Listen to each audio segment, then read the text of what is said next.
Para que haja conexão com a criança, é necessário que você seja o adulto referência dela. E o que é o adulto referência? Eu tenho um vídeo específico sobre esse tema, mas eu vou te explicar aqui como que isso funciona. Eu divido as pessoas em dois grupos, os adultos referências e os adultos cuidadores no que diz respeito à educação, no que diz respeito a tratar e lidar com crianças. Os adultos cuidadores são aqueles que simplesmente cuidam, porque a criança precisa ser alimentada, precisa ser banhada, precisa ser trocada. Então a babá é um adulto que cuida, a professora da escola é um adulto que cuida. Essas pessoas que estão ali para garantir a integridade física da criança são as pessoas que estão cuidando dela, garantindo que ela não vai cair da escada, que ela não vai pôr o dedo na tomada, que ela não vai passar fome. Então essas pessoas estão ali cuidando, zelando pelo bem-estar da criança físico. Mas o adulto referência, ele não é um adulto que só cuida, ele cuida também, mas ele é um adulto que realmente cria conexão com essa criança, porque o seu filho pode passar o dia inteiro na escola com um monte de professoras, um monte de tias cuidando dele, e essa criança não ter de verdade conexão profunda com nenhuma delas. Inclusive é normal que não tenha, porque é normal que as crianças não criem profunda conexão com as suas professoras. Algumas criam, mas nem todas. A criança costuma ter profunda conexão com a mãe e com o pai. Eu falo que costuma porque geralmente é o que acontece, né? Os pais são as pessoas mais próximas da criança, então acaba que muitas vezes também são as pessoas mais conectadas com elas.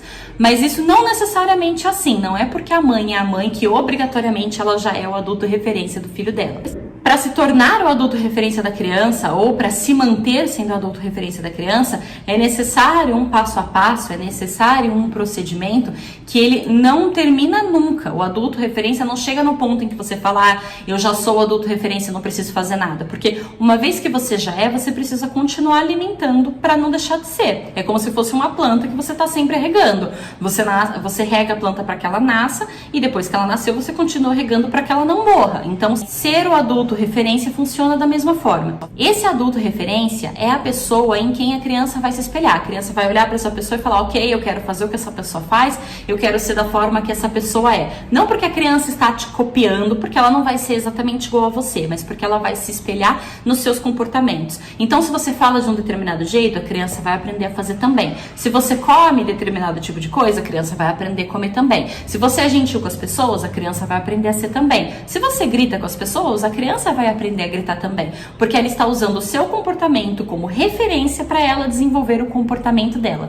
E isso só acontece quando a criança tem conexão com aquele adulto. E quanto mais conexão a criança tiver com aquele adulto, mais potente é essa relação. É interessante que você saiba disso, é importante você saber aplicar isso, porque se você passa pouco tempo com o seu filho, se o seu filho passa a maior parte do dia dele com outras pessoas e não com você, é importante que a sua relação de adulto referência esteja forte o suficiente para que no tempo em que o seu filho passe com outras pessoas, ele lembre que é você a referência dele, que é em você que ele se espelha e consiga reproduzir o comportamento que você está ensinando e não sair absorvendo o comportamento de outras pessoas. O segredo para educar um filho muito bem, mesmo passando pouco tempo com ele, é que no tempo em que vocês estiverem juntos, tenha qualidade e que a relação de vocês seja forte, seja íntegra o suficiente para você ser o adulto referência dessa criança. Não basta só dar banho na criança, só dar comida para a criança, trocar a fralda da criança no automático.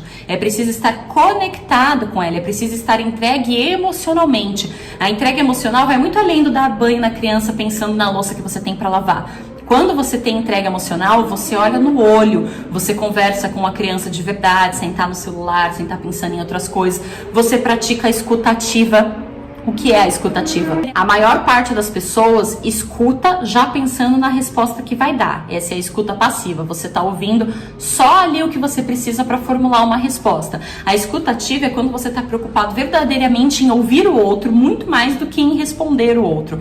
Você ouve primeiro e depois você responde. Você não fica ouvindo e já pensando naquilo que você vai responder. A escuta ativa é uma coisa até que incomum na nossa sociedade. A maior parte das pessoas não praticam a escuta ativa, mas ela é importante importante para as conexões, ela é importante para os laços, ela é importante para você formar vínculos fortes com as pessoas. As pessoas que são mais próximas da gente são as pessoas que escutam mais a gente e que a gente tende a escutar de volta. Então a criança também precisa disso. Ela precisa do toque, ela precisa do olho no olho, ela precisa de demonstrações de afeto, que eu já expliquei no vídeo sobre as 5 linguagens do amor. Ela precisa que você esteja fisicamente, mentalmente e emocionalmente presente e não dando banho ali no automático ou fazendo qualquer outra coisa enquanto você está cuidando da criança. Essa é a diferença do cuidar e do ser a referência. O laço que você cria, o vínculo que você cria e o tanto que você alimenta essa relação.